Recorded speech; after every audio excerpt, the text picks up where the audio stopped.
நம்ம பேசுகிற தமிழில் ஆங்கிலம் கலப்பு அதிகமாகிடுச்சு. அதை நினச்சி ஃபீல் பண்ண வேணாம். அதை விட நம்ம வாழ்க்கையில் அமெரிக்காவின் கலப்பு ஊறிடுச்சு. எங்கள் வீட்டிலேயே அமெரிக்காவின் சூழ்ச்சியால் ஏற்பட்ட அதிர்ச்சி மாற்றத்தை பார்ப்போம். என்னுடைய பெயர் சரவணன். எங்களின் தொழில் விவசாயம். ஆனால் நான் இப்போ இந்த சேனலை நடத்திட்டு வரேன். சத்தியமாக இப்போ எங்கள் வீட்டில் எத்தனை மாடு இருக்குன்னு எனக்கு தெரியாது. எங்கள் அம்மா தான் மாட்டை வளர்த்து பால் கறந்துட்டு வராங்க. 2011 முன்னாடி எங்கள் வீட்டில் நாட்டு மாடு இருந்தது. தினமும் 2 லிட்டர் மட்டும்தான் கறக்கும். ஒரு நாள் எங்கள் வீட்டில் ஒரு நாளைக்கு 12 லிட்டர் கறக்கிற ஜெர்சி மாடு வாங்கிட்டு வந்தாங்க. அப்போ அது ரொம்ப சந்தோஷமாக இருந்துச்சு. அதிகம் பணமும் சம்பாதிச்சாங்க.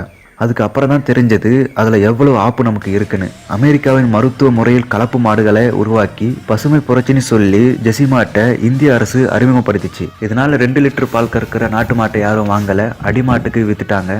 எங்கள் வீட்லேயும் அப்படிதான். நாட்டு மாடு 2 லிட்டர் பால் கறந்தாலும் அது ரொம்ப சத்தானது.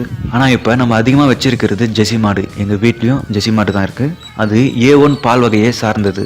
இதில் ஊட்டச்சத்து எதுவுமே இல்லை. ஆனால் அதுக்கு மேலே ஒன்று இருக்குது. சர்க்கரை நோய், புற்றுநோய், பெண்களை மலடியாக்குறது, ஆண்களின் வலிமையை குறைக்கிறது என பல நோயை நம்ம இந்தியாவில் பரப்புது. இவ்வளோ நோயும் நம்ம இந்தியாவில் பரப்பு தான் அமெரிக்கா ஜெர்சி மாட்டை இந்திய அரசு மூலம் அறிமுகப்படுத்திச்சு. அமெரிக்காக்காரன் நம்மளுக்கு நோயை மட்டும் பரப்பலைங்க, அதுக்கான மருந்தையும் நம்ம கிட்ட கொடுத்துட்டு இருக்கான். குழந்தையும் கிள்ளி விட்டு தொட்டிலையும் ஆட்டி விடுற கதை இது. இதனால இந்தியாவுக்கு நோயா வருது, அமெரிக்காக்காரனுக்கு பணமா போய் சேருது. சரி, இப்போ நம்ம எங்கள் விவசாய நிலத்துக்கு போவோம். இதுக்கு முன்னாடி ஏறு ஓட்டுறதுக்கும் மாட்டு வண்டி இழுக்கிறதுக்கும் 2 காளை மாடுகள் இருக்கும். பொங்கலுக்கு எங்கள் அப்பாவோட ஃபேமிலி ஃப்ரெண்ட்ஸுன்னு மாட்டு வண்டியில் போக அவ்வளோ சந்தோஷமாக இருக்கும். மஞ்சு விரட்டுக்கு போகும்போது என்னை பார்த்து பயந்துருக்காங்களோ இல்லையோ, எங்கள் வீட்டு காளையை பார்த்து பயந்து ஓடி இருக்காங்க.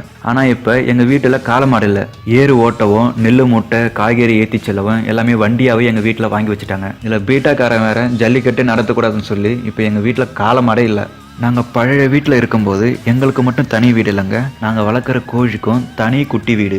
எல்லாம் நாட்டு கோழிங்க. கறியும் முட்டையும் நல்லா டேஸ்ட்டாக இருக்கும். கோழிக்குன்னு கட்டியிருந்த அந்த குட்டி வீட்டுக்கு முட்டை போடுறதுக்கும் நைட்டு தூங்குறதுக்கும் அதுவே தானாக வந்துட்டு போவோம். அப்போ நாட்டுக்கோழி முட்டையை டெய்லியும் டேஸ்ட்டாக சாப்பிட்டு வந்தோம். மிச்சம் இருக்க முட்டையை குஞ்சு பொறிச்சு வளர்த்து வந்தோம். ஆனால் இப்போ குறைஞ்ச விலைக்கு கோழிக்கறி, கோழி முட்டை, அமெரிக்கக்கார மருத்துவ முறையில் கலப்பு கோழி வந்ததால் எல்லாரும் அதையே வாங்க ஆரம்பிச்சிட்டாங்க. நம்ம நாட்டுக்கோழி முட்டை கிடைக்கிறதே அதிசயமாயிடுச்சு. விலையும் ஏறிடுச்சு. ஒரு நாட்டுக்கோழி முட்டை 100 ரூபாய் அமெரிக்காவில். இது அமெரிக்கக்காரன் நம்ம கிட்ட இருந்து வாங்கி அங்கே சேல் பண்ணி அவனுக்கு லாபம். இதுவே நாட்டுக்கோழி நம்ம கிட்ட இருந்துச்சுன்னா அமெரிக்காவில் 30 ரூபாவும் நம்ம கிட்ட 2 ரூபானும் விற்கலாம். நாட்டுக்கோழி முட்டையில தான் அதிகமான சத்தம் இருக்கு, நோய் எதிர்ப்பு சக்தியும் இருக்கு. இந்த மாதிரி கலப்பு கோழியை சாப்பிட்றதுனால நோய் நமக்கு தான், அமெரிக்காக்காரனுக்கு தான் பணமா போய் சேருது. மருந்து வித்து வித்து பெரிய பணக்காரனா ஆயிட்டான். அதிகமா எலக்ட்ரானிக் கார் உற்பத்தி பண்ற ஜப்பான்காரன் கூட பெரிய பணக்காரன் ஆகல. ஆனா இந்தியா கிட்ட மருந்து வித்தே ஒரு நாடு பெரிய பணக்காரன் ஆகுதுன்னா நம்ம எவ்வளவு பெரிய மக்கள் தொகை. இப்போ நாங்க விவசாயம் பண்ணணும்னா அதுக்கு கண்டிப்பா உரம் தேவை.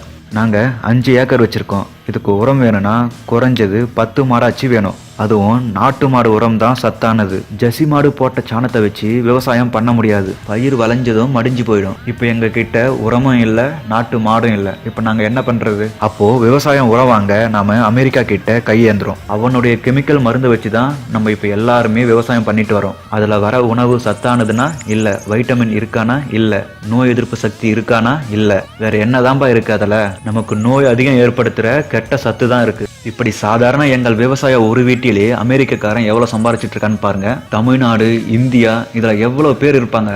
எவ்வளோ பேர்கிட்ட இருந்து அமெரிக்காக்காரன் சம்பாரிச்சிட்டு இருக்கான். இந்தியாவில் இருக்க மக்கள் தொகையை நாம உயிரான மனுஷனா பார்க்குறோம். ஆனால் அமெரிக்காக்காரன் ஒரு வியாபாரமா பார்த்துட்டு இருக்கான். அமெரிக்காவின் உதவி இல்லாம நம்ம வாழ முடியாத நிலைமைக்கு வந்துட்டோம். நம்ம நாட்டு அரசும் அவங்களுக்கு ஆதரவு தருது. ஏன்னா சுத்தி இருக்க சீனா, பாகிஸ்தான், இலங்கை, பங்களாதேஷ் என எல்லாருமே நமக்கு ஆப்போசிட்டா இருக்காங்க, எதிரியா இருக்காங்க. பக்கத்து நாட்டுக்காரன் ஒரு குண்டு போட்டா அமெரிக்காக்காரன் எப்போ வந்து நம்மளை காப்பாத்துறது?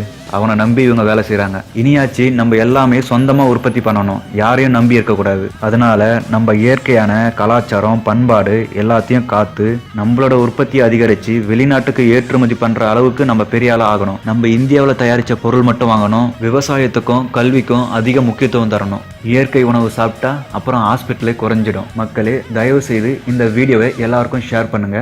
இது பிடிச்சிருந்தா லைக் பண்ணுங்க. உங்க கருத்துக்களை கமெண்ட்ல பதிவு செய்யுங்க. நன்றி.